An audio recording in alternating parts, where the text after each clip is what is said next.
Kevin Bowen here. Don't forget to listen to The Fan now on 93.5 or 107.5 FM, and check out our latest coverage online at 1075thefan.com. One of my favorite weeks of the year. It is NFL Combine Week here in Indianapolis. We're back on Kevin's Corner, Kevin Bowen. And Chris Presley is back with us in studio. Outside of the Indiana Convention Center, we've been doing the morning show over there this week, but decided to hop back over here to MS Communications for another edition of the pod. Chris, I don't know. I just feel like maybe it's good weather, and that probably adds to it. Right. But I always enjoy this week. I think it's terrific for the city of Indianapolis. I don't need to rant and rave about why the Combine should stay there, or stay here, I should say. That's obvious, but I do think it's a beneficial week in so many facets of the NFL, not just the on-field workouts, which I think people solely kind of look at that and think it's the main draw. For fans, it's the main draw, but so much business is done behind the scenes. We're 2 weeks away from free agency. Yeah, I feel like we forget about that as well. So I don't know how you feel about the Combine, but I am always a fan of it and really, really am happy and grateful that it's in our city. Yeah, love having it here. I think Eddie White, who, if you listen to our station locally, obviously does the Pacers postgame show. Yeah, he was on with us on Monday. He and everyone else, they always speak, and not only for the Combine, for the Final Four, for things of that nature, writers, reporters, media people, they love coming to a place like Indy because everything's walkable. You have a lot of great local places and dives that kind of people don't necessarily know about. But you also have just this ambiance that NFL scouts and coaches just enjoy being a part of a city like this. And I know they're thinking about moving it to LA, and that's all political and whatever, but this is so great. And like you said, this week it's in the 60s here. I mean, you walk outside, put the sunglasses on. Yeah. I mean, you're probably looking forward to the Masters coming up here. It feels like it's coming up. I mean, you don't have to tell me twice about that, man. Yeah. So yeah, it's a great time to be in Indianapolis, and I enjoy the fact that there's times where people hate coming downtown, but I love coming downtown every day. Yeah, I would agree. Combine from a cover of a team standpoint, you do get to hear from your GM and head coach, which I think is always beneficial just a couple of weeks before free agency, and that will be our main topic today on this podcast, recapping what Chris Ballard specifically had to say. Frank Reich had some thoughts as well, but I still think it's a time with the GM voice carries a little bit more weight at this point of the offseason, and then Twitter questions as always. So let's start with the Ballard takeaways, and we'll begin with the quarterback.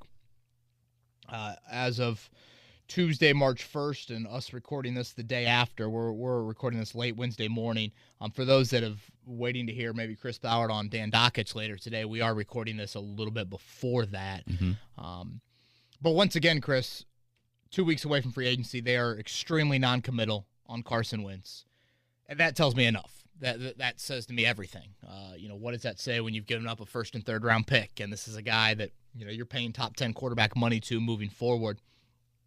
It's one of those things where you hear Chris Ballard talk about Carson Wentz, and I would imagine it to like Scott Dolson, the Indiana University AD, talking about Archie Miller in February of last year. Like just the inevitable end, but yet you really can't say that in a public manner.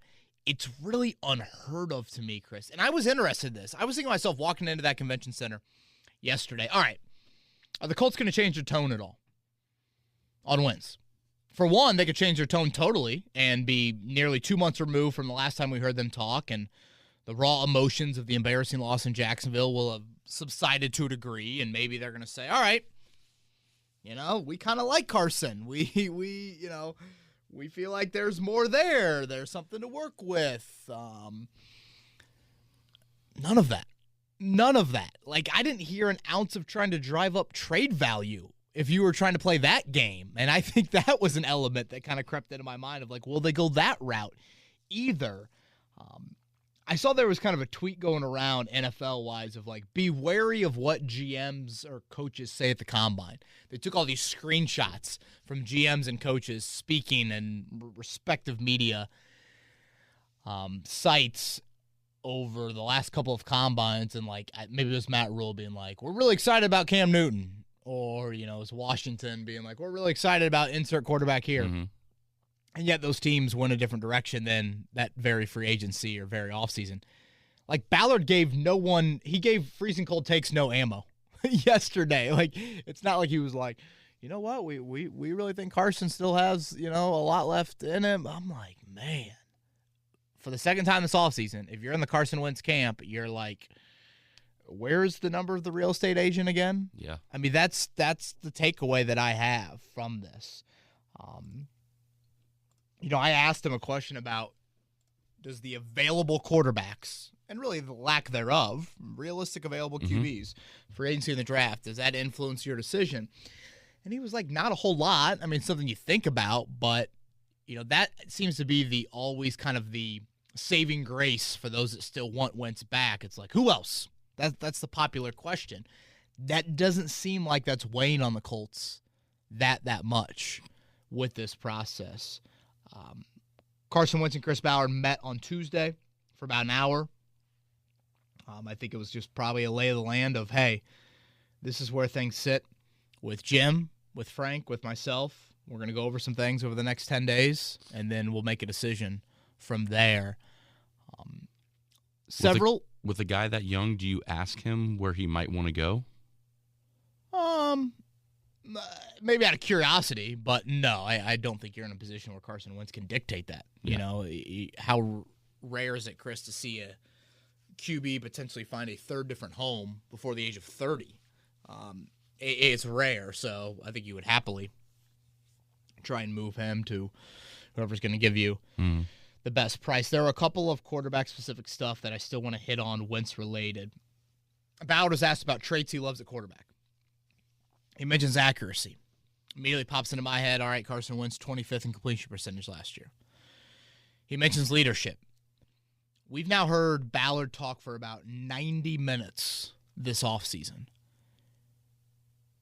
I'd be hard-pressed to find any mention or reference of leadership to the degree that they mentioned it with Jacoby Brissett a couple off seasons ago.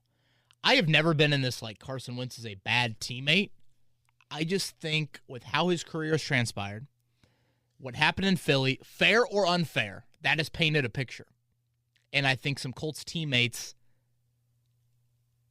felt a little bit of like, oh boy, late in the season, is this what happened in Philly? Like, is this why the Eagles said no?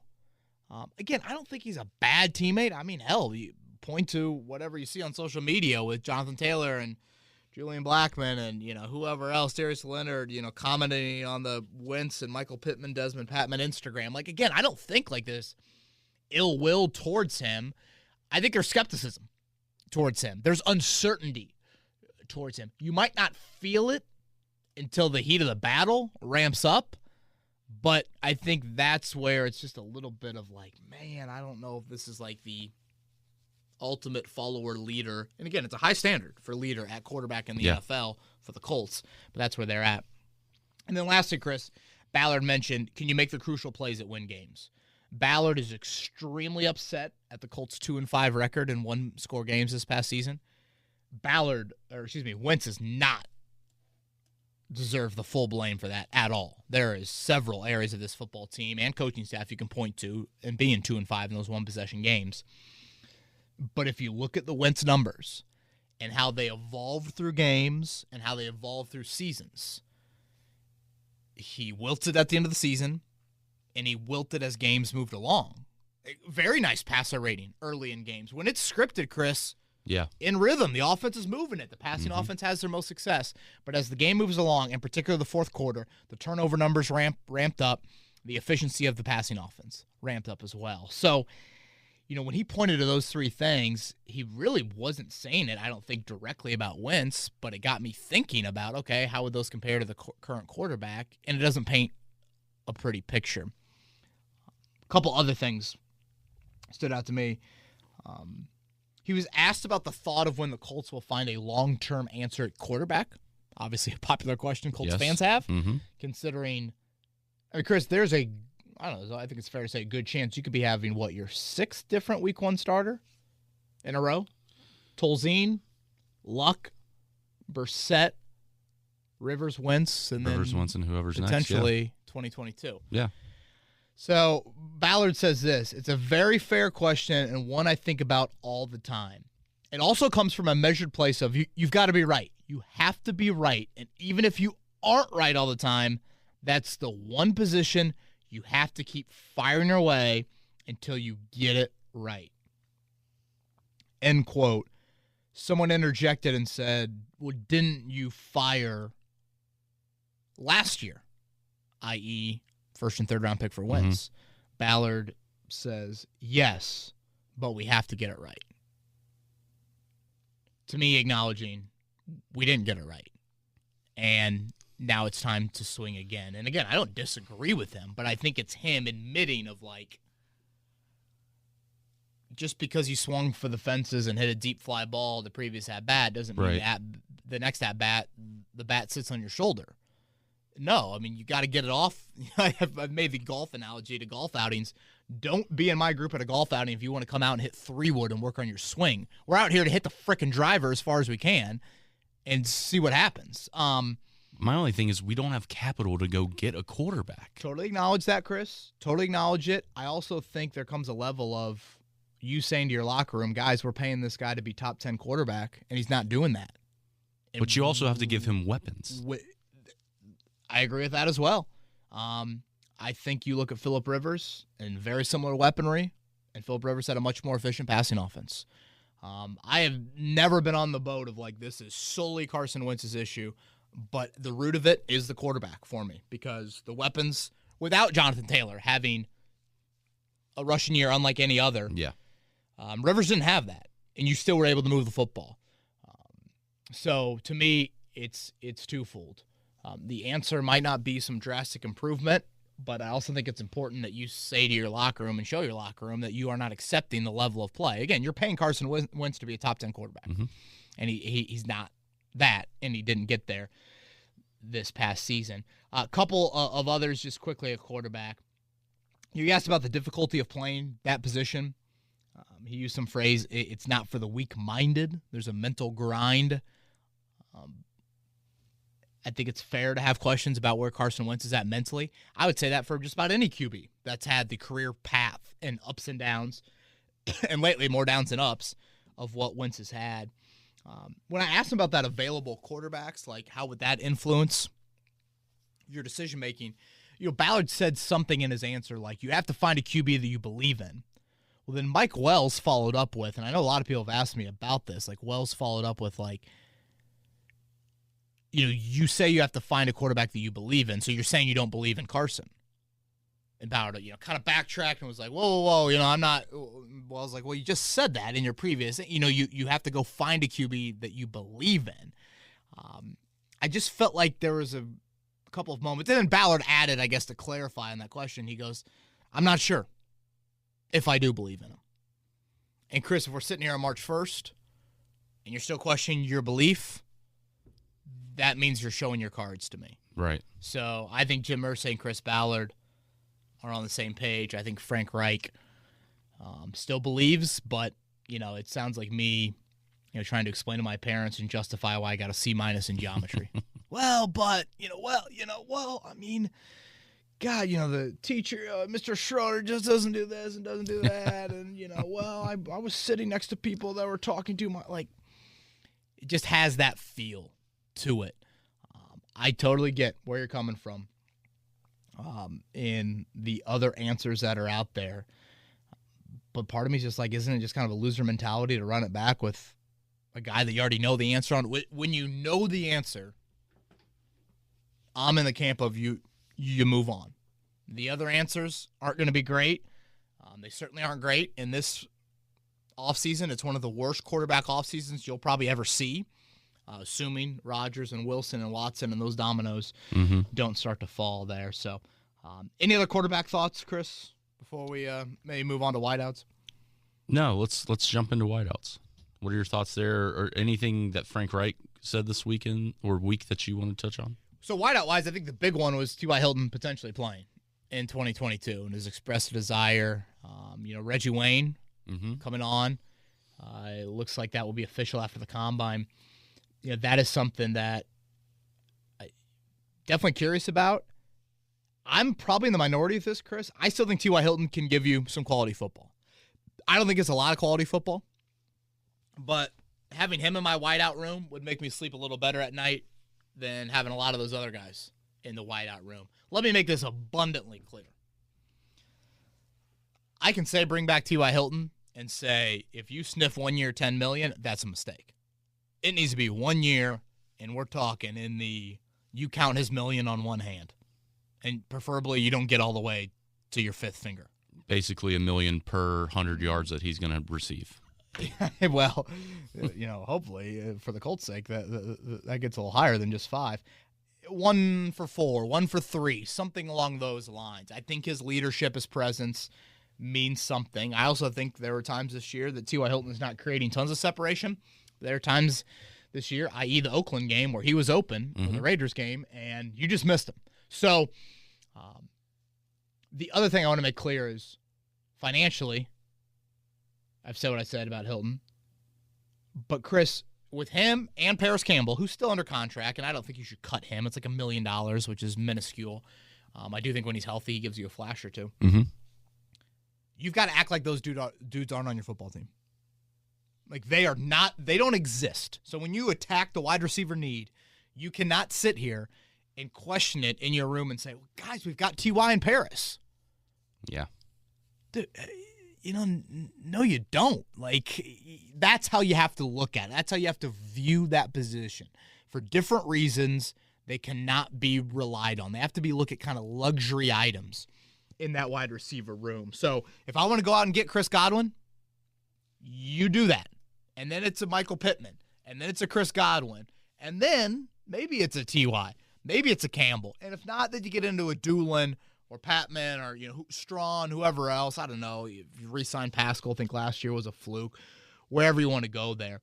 I felt like I heard from Ballard yesterday, Chris, a little bit more of wide receiver being a need.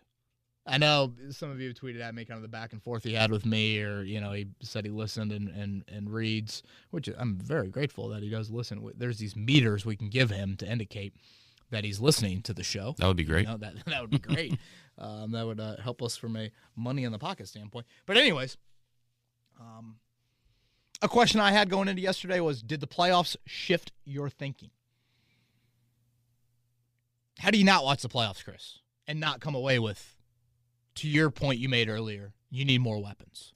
I felt like yesterday was the most I've heard Ballard point to weapons being a focus this offseason. We'll see how it unfolds. Again, I think a wide receiver in free agency is a need. I know there's some injury questions with a lot of those guys, and we'll see. Frank Reich did get a fraction of emotion in imagining T.Y. still wanting to play. So I know a lot of people write that off, but I think it's something to point out. The Colts clearly think highly of T.Y.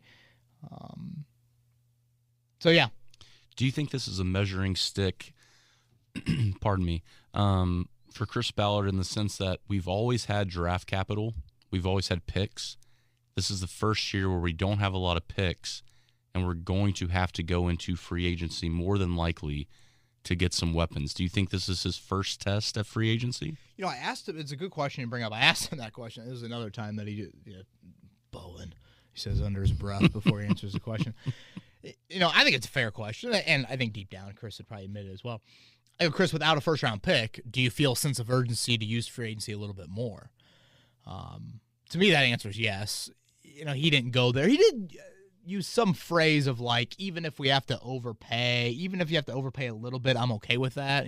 For Chris Ballard to say that, hell, it's like a right. virgin saying they're going to be, walking around naked downtown. It's just kind of wild to even go there. So that probably was a horrific analogy now that I said it out loud. I think that is something that we'll obviously get answers to here in 2 weeks, and less than 2 weeks now at this point. But I've always been a big believer. 40-some million in free agency. We'll see Wentz related, how that impacts things. Mm-hmm. You got room to make 2 big splashes. 2 big ones. Wide out, defensive end. Next week's podcast will come out with the blueprint of Love the it. offseason, one of my favorite ones of the year, but that's kind of my early looks there. Do we have a Quentin Nelson question in? We have a Nelson question in terms of moving him. Okay. I'll touch on Nelson then during Twitter questions. Okay. Anything else Ballard related? He mentioned O-line, D-line. O-line, it's really a lot of uncertainty there with names. I still think Eric Fisher's your left tackle. Mm-hmm. Next year, he mentioned, or this coming season, I guess. So, yeah. No, nothing more. This is obviously, like we talked about earlier in the podcast, one of the favorite weeks. Great weather, so much talent in Indianapolis, a lot of coaches, a lot of scouts. If you can get downtown and watch any of it, I would advise you to do so. I was there a couple years ago when Josh Allen was throwing 75-yard bombs. Whipping it. And it's fun to take in, at least for a day. Yeah, at least agree. go for one of the days and have yourself a good time. I would agree with that wholeheartedly. All right, let's jump to Twitter questions. The first one, and we kind of touched on this earlier when you were talking about Mike Wells, who is just a joy to have on the show all the time. And I love your guys' banter back and forth. Conroy says, what did Wells say to get Ballard so hot and Ballard? Side note, he called you out. That was great, and you're not wrong. Conroy, thank you. Thank you for that.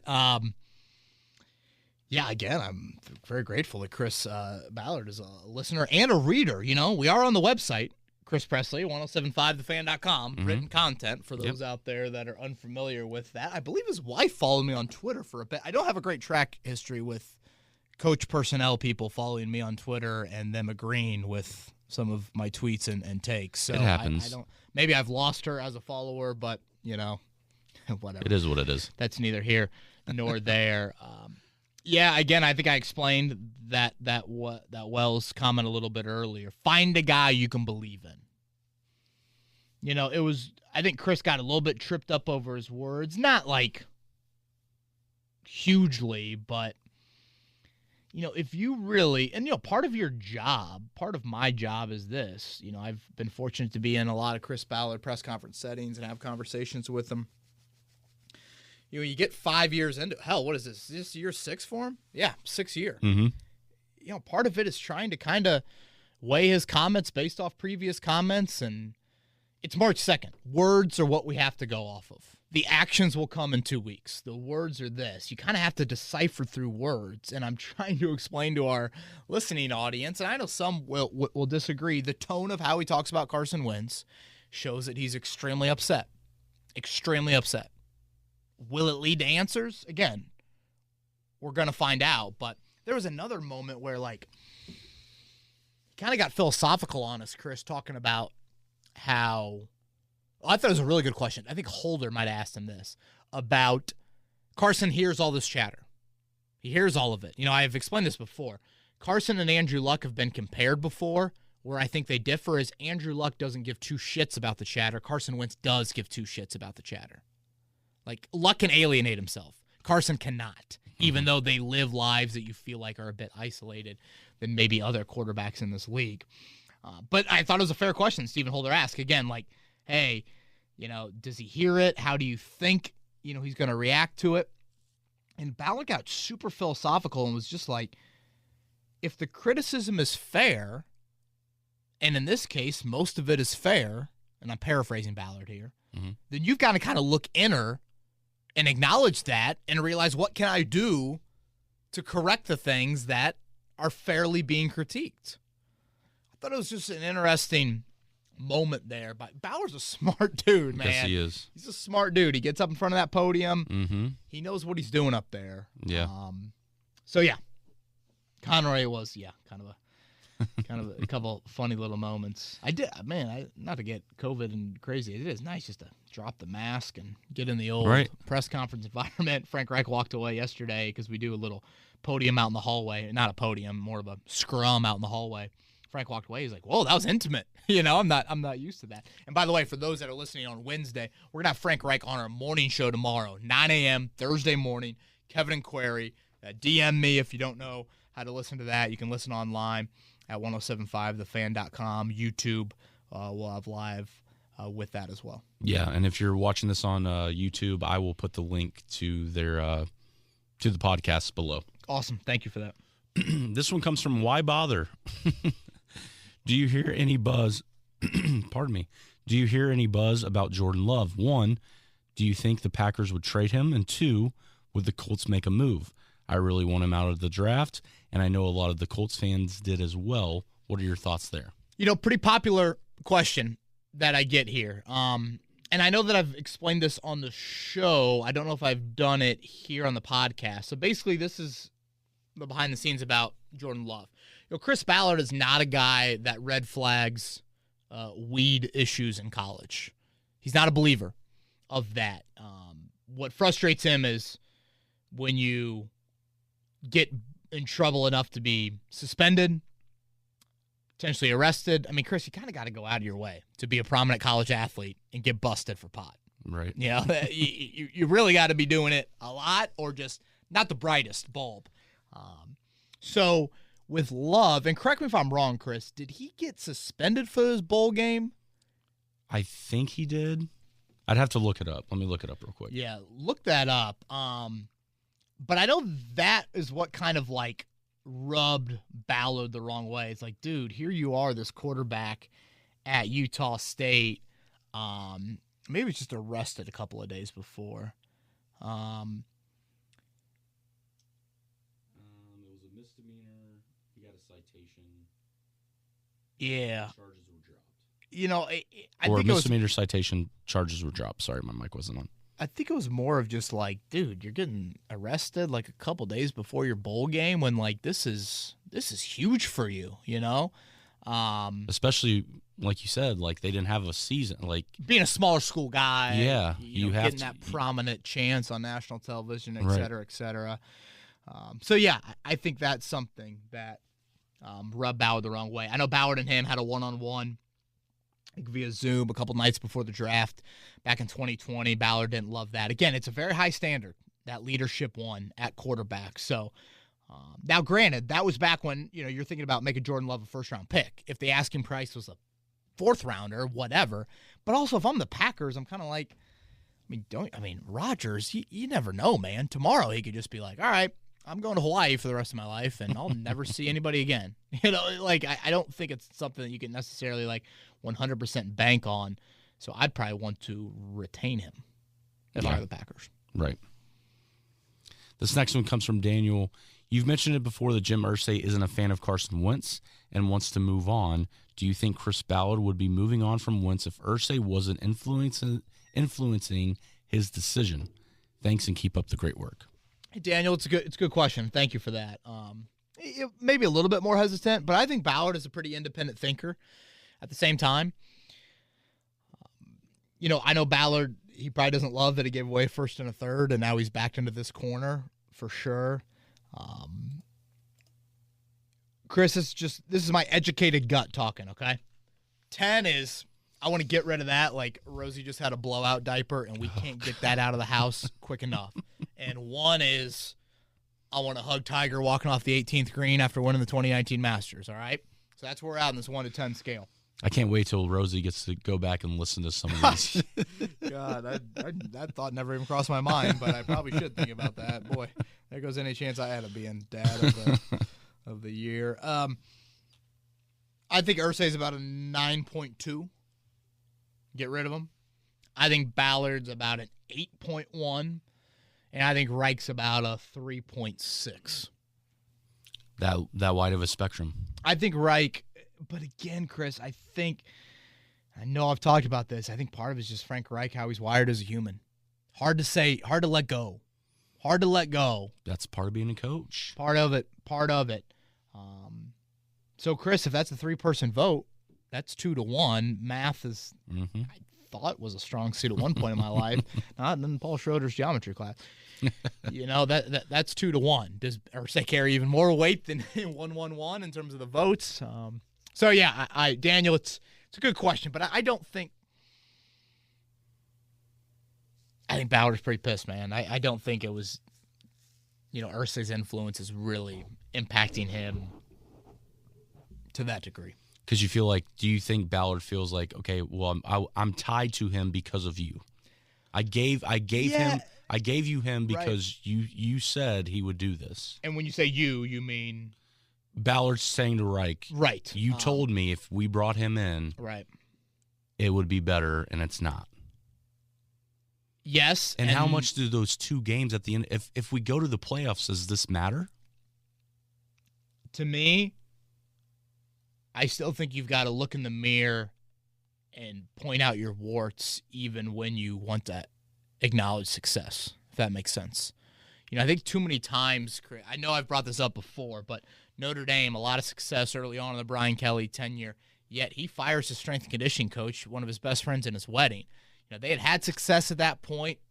Kelly looked at his program and said, and when I say program out loud, I think Joey Molinaro, Nick Saban program, where can we get better? Where can we raise the ceiling?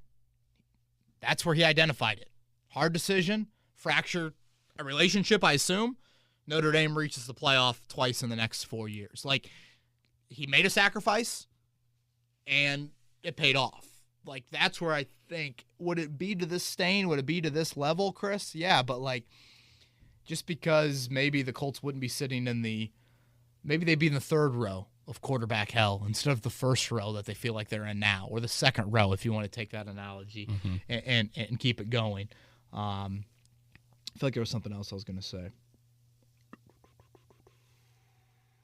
Oh, Ballard related, and you guys have heard me talk about this. It's not like he wanted Matthew Stafford that much. So I don't think it was like I'm on Stafford, you're on Wentz, and I'm going to agree with you because you're going to coach him. I don't want people to think that. Mm-hmm. Yes, he did ultimately have belief in Frank Reich, but you know what? I always think about this with the Grigson, Chuck Pagano era.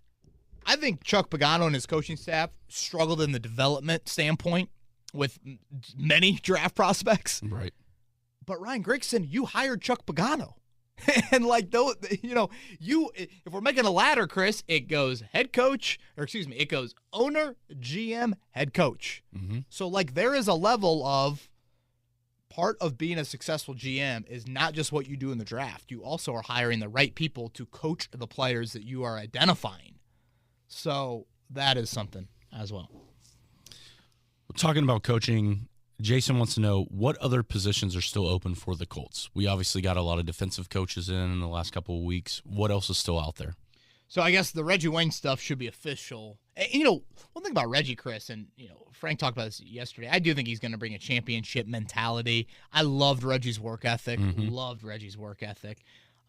I think a good thing about Reggie, too, is, Chris, he's not Calvin Johnson. So it's not like he's going to watch film with these guys and be like, wait, you can't contort your body and jump 43 inches in the air and then run 4.3 down the field? Right. Reggie Wayne, very, average testing numbers, freak athletic ability numbers. So I think that will help him be a little bit more relatable to some of these guys. Too often times it's like, well, Patrick Ewing is not having coaching success. Well, Patrick Ewing was 7 foot, an incredibly gifted post player, and played in a totally different era than how the game is, in today's basketball. So I think that is something to point out about Wayne. Having said that, Chris, I could have, Peyton Manning as my quarterback's coach, and, Troy Polamalu is my DB coach, and Lawrence Taylor is my defensive end coach, and you got to have better ingredients in the kitchen. Mm-hmm. To your earlier point, Matt tweeted at me on Friday, and I just died laughing. I think I immediately, honestly, went to the fridge. I typically go to the fridge a little bit earlier on Fridays, full transparency. And Matt goes, what does it say about our wideout group when the wide receivers coach is the second best wideout? But to your point. Oh, shit. To your point, one of the things that I think would be great for Reggie Wayne being the wide receiver coach, look at the way that he took Andrew Luck under his wing his rookie year. I think there are certain wide receivers. And T.Y. Hilton was in the building to witness that. Yeah, there are certain wide receivers. I think Larry Fitzgerald would be one as well. They understand the way the quarterback works in the pocket, the way the quarterback scrambles, how to get open in a zone. You have to – it's not always a position group like you're in this room, we're in this room, we're in this room. They work together. I think Reggie Wayne would be able to take young guys under his wing and help a young quarterback and those young wide receivers work together to make something happen. Reggie Wayne is he's wired the right way. You know, there's a reason Frank, I think, has been courting him for several years. Now, again, there is a huge, huge uptick in the grind that Reggie Wayne's about to witness. I mean, it's stupid how long some of these coaches work and feel like they need to be in the building. And that's why Mathis said he didn't want to do it, because he says it's just too much. It's a lot of work. I mean, it's a ton. So, that is going to be a jump, but I do feel like he is someone that will be good. So I think that's it, right? The D-line coach, Nate Ollie, is a Ball State product, a very nondescript resume. Coach of Tennessee. Did he? Mm-hmm. I think that was Eastern Kentucky. Was that a stop? I thought at some I point. think was that maybe before Tennessee, and then Jets. I want to say. It's always fun looking at these guys like Wikipedia and just seeing. I love looking at their bios. The way that they just. Yeah. I'm an assistant, and it's always funny too. Like, look at Cato June. It's like, I'm a running back coach this year, but then I'm a linebacker coach the next year. Like, they just grind. Those are the guys that love football. Right. I was talking with somebody that played with Nate Ollie at Ball State. I was like, tell me about him. How's he wired? He's like, great dude, not going to be an MFer, and had a nice career at Ball State, undersized. It is interesting to me that position, I don't know, maybe the Colts are blown away by Nate Ollie in a interview setting, couldn't attract someone a little bit more of note. To me, that D-line room would be one you'd want to walk into from the standpoint of, you've got a first and a second round pick who just wrapped up their rookie seasons. One was injured for half the year. You've got other young draft picks in that room. You've got DeForest Buckner. You've got Grover Stewart, a great defensive tackle pairing. You know how much Chris Ballard loves D-line.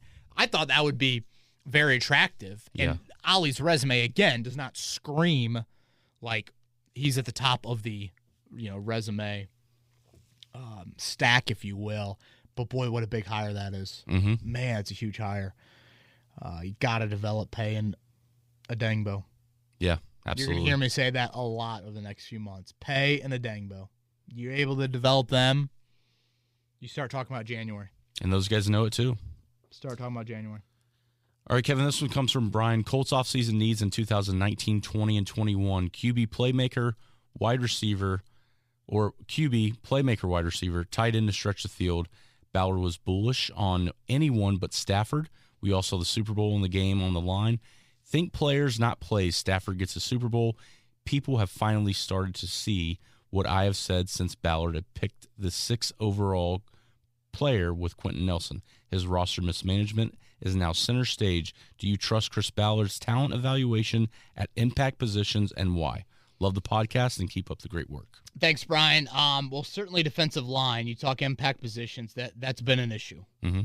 You look at the other impact positions. Quarterback, nothing of substance. I have no issue with the Jacob Eason, Sam Ellinger draft picks. No issue with them. When you don't know your answer, throw a dart at a board, see if it hits at quarterback. If not, whatever. Now, how they handled Eason, probably more of an issue there. Offensive tackle, to be honest with you, they just haven't really tried, which is an issue, but it's not like they have swung and missed. They just haven't swung. And I'm like, what are we doing here? Wide receiver's been pretty mixed results. Pittman, certainly a hit. Campbell, I guess that's a swing and a miss, but, I mean, that's so much injury related. I can't, rip him for that. Cornerback's been kind of meh. So when you look at the impactful positions, and this probably gets back to Brian's point, they haven't really tried at a lot of the spots. They have in some areas, but it's like, Yeah. This is a roster that it's not 1 to 22. It's not 1 to 53. That's like 1 to 5 and then a drop off. Like, that's how you have to view things as a roster constructor in the NFL. Well, this week at the Combine, one of the first groups is going to be the tight end group. A lot of people are looking at that from the Colts' perspective. One of those people was Adam. He wants to know, looking at the tight end position, he thought that was a saving grace for New England. Thought it was the most underutilized piece for the Colts offense. For instance, the season, Doyle was averaging 3 targets a game, Mo Alley Cox 2, Granson less than 1. I know you talked about Mo Alley Cox last week. What do you see coming out of the Combine, and where do we go from there? Yeah, Nyheim Hines I probably throw into this group. And Ballard mentioned him yesterday as, one of the 3 weapons feels like the Colts definitely have with Pittman and Taylor and the underutilization there. I was surprised. I thought Carson Wentz is known as a good seam thrower. I thought we'd see a little bit more there. Jack Doyle, we'll see if he comes back and plays. It's a need you got to upgrade. And Ballard has acknowledged this need before. He's publicly mentioned how tight end is something. I think there are a couple of names in free agency that are a bit intriguing. Obviously, Mo Ali Cox is a free agent. So, yeah, I think tight end is something that, especially if you are going to choose to not go deeper into wideout, you got to supplement in some other areas. Hines and tight end would be two of those areas. Right.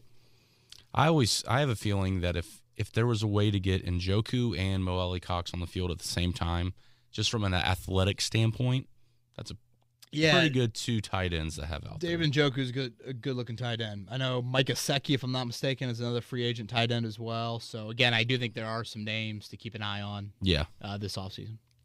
All right, we're going to go to a question from JJ. Haven't heard much about Jacob Eason nor Sam Ehlinger can play at the NFL next level. Neither were a plan B if Wentz did not work out. Why did Chris Ballard draft them if they can't play and won't ever play? Couldn't the quarterback whisperer do anything with them? I guess I kind of hit on this a couple of minutes ago, Chris. I have no issue with the Eason Ehlinger draft picks. Zero issue. The issue for me is probably where JJ references won't ever play. You going to draft Jacob Eason in the 4th round. When you make that selection, at some point as an organization, you sit there and say, all right, guys, we got to commit to him being the backup at some point if he shows promise, and that means we're willing to put him into a game. Mm-hmm. Well, they were willing to have him as the backup for the first, 2 weeks of the season, and he throw a handful of passes to end the Rams game in an awful situation he gets thrown into, and all of a sudden you sit there and say, nope, screw that. We want Brett Hundley to be the backup. Yeah. What are we doing here? Jacob Eason has played 1 year of football in the last 5 years. No position in sports. Takes a bigger jump than practice, than play, than quarterback. You literally wear a different color jersey, Chris, in practice. Yeah. So the Eason thing is where I have the issue. Ehlinger, it's fine. Jack Cohn is going to be a number 3 QB for some NFL team this coming season. It's just the reality of the position. You're going to have some guys that are going to be there. I think the argument, JJ, again, is not having a long enough leash with Eason, and then 2, is it time to take a bigger swing at quarterback in the draft? Wentz was a big swing, but a bigger swing draft-related. Eason was what? Pick number 122 is popping in my head? Yeah. That's a long time. That's 32 teams passing on him quite a bit. Yeah. All right, we got 3 more. This one is a nice little hypothetical from Craig. Off-season list. If you were the GM, Kevin, and you had to make a splash, would you, 1, go after Aaron Rodgers, Deshaun Watson, Russell Wilson? 2, trade Quentin Nelson, Jonathan Taylor, or Darius Leonard for a superstar or high draft pick? Or 3, mortgage the team's future by trading away future picks for a high number 1 next year?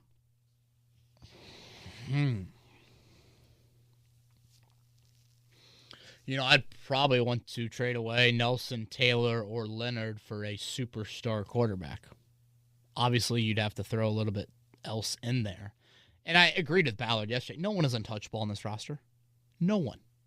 If you get a franchise quarterback, you're trading away. I'm trading me. Mm-hmm. I'm trading away Nelson or Leonard.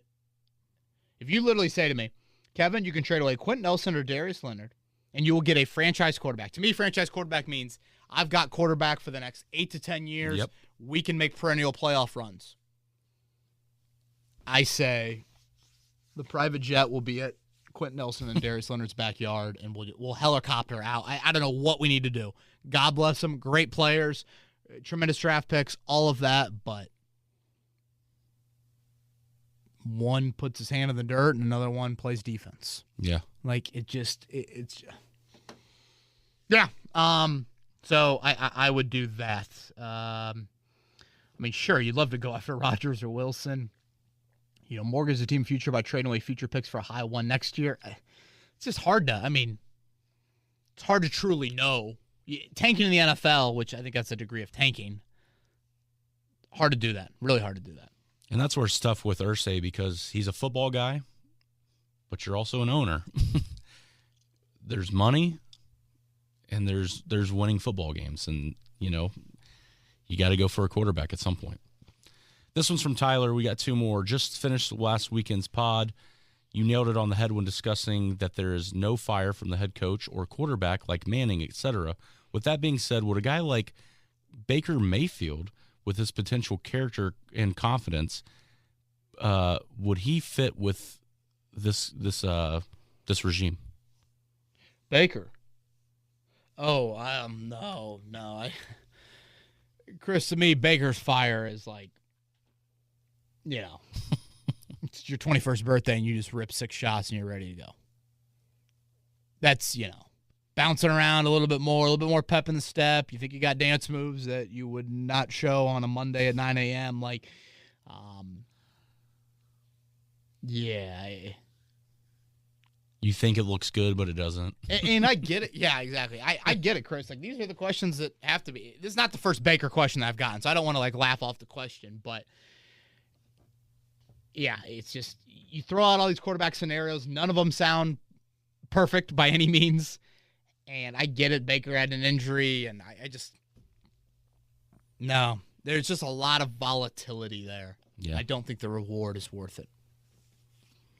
Could be some commercial shot here in Indy. Certainly that. All right, the last one is going to be one we'll end on, which is going to be a higher note and a funnier note. Do you know if Gus Bradley has a crazy wife that rage tweets like Fluce's wife did? Oh, man, Drew. I brought up Fluce's wife a few months ago on the radio, and boy, I don't think that was received too well. I still laugh at that tweet that she sent. Immature water girl is who she referenced. Back during the COVID days. Yeah, nothing like a future NFL trainer we're calling an immature water girl. Yeah, I don't know. Gus Bradley seems like a good dude. Really good. I listen and I talk to people, and I feel like, all right, there's a reason why a lot of players speak highly of Gus Bradley. So, be anxious to see how he views this personnel and if he's open-minded to tweaks or anything there with that group. Yeah. Is that everything? That's all I got. Cool. All right, man.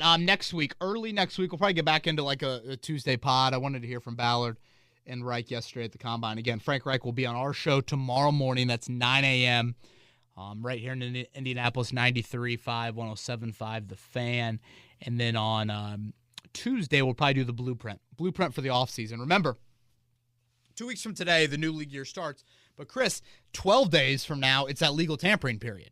Monday of that free agency week is when you start to get the agreed to terms and all that stuff. So these deals are going down right here in Indianapolis right now. Yep. They are going down all over town, usually at night. By the way, the last team, there's a lot of team radio and podcast crews that come to the Combine. Can you take a guess as the last team that showed up to the Combine this morning? New England. Actually, no, they're probably first. Last team, Raiders. The Raiders. Were they? And, dude, they look like they just walked right out of Tiki Bob's. They went straight to Slippery Noodle. I think it is. I don't know. We're getting older. I think it is. Revel changed its name, right? I thought it did. They might have. I thought Revel changed its name. I was never a club guy. I'm more of a dive bar guy. Yeah, I would agree. I got exposed quite often. Give me some pool tabs and some beer, and we're good to go. In a club. The Raiders crew, if you took off their Raiders gear and just said which NFL team do they belong to, you could have guessed Raiders right away. Right, I love the toughness of. That's funny. My brother-in-law is a huge Raiders fan, so I'm gonna have to let him know that. Combine week. Hope everybody's enjoying it, having fun. If they're downtown Indianapolis, loving the weather that we have right now. He's Chris Press. I'm Kevin Bowen. Everybody enjoy the start of March, and we'll get deeper into free agency next week on Kevin's Corner. This has been Kevin Bowen. Thank you for listening to another edition of Kevin's Corner. If you haven't already, subscribe on iTunes or Stitcher for the best Colts and Pacers coverage.